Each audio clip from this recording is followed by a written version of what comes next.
Hello दोस्तों, चलतु जानी रखा फेब्रुआरी मासर कोविड गाइडलाइन कौन रही अछि। प्रथम रही नाइट कर्फ्यू।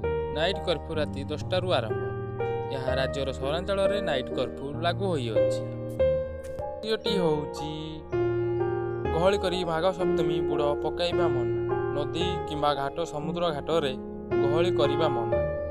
कौन प्रकार गहली नकरी माघ सप्तमी बुड़ पकाइबा ताहा सरकार तरफ मना होइछि। तृतीयटी होउछि 100% कर्मचारी को नहीं ऑफिस चले। कोविड प्रोटोकॉल मानी ऑफिस कार्य करिवे। डिस्टेंस मेंटेन सहित मास्क मध्य व्यवहार करिवे। यह थिला कोविड रो फेब्रुआरी गाइडलाइन। चतुर्थटी होउछि शिक्षानुष्ठान रे सरस्वती पूजा को अनुमति।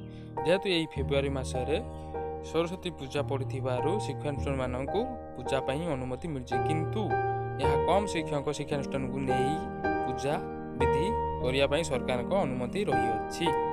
यह सहित घर परिवार मान सहित सरस्वती पूजा करने अनुमति अच्छी।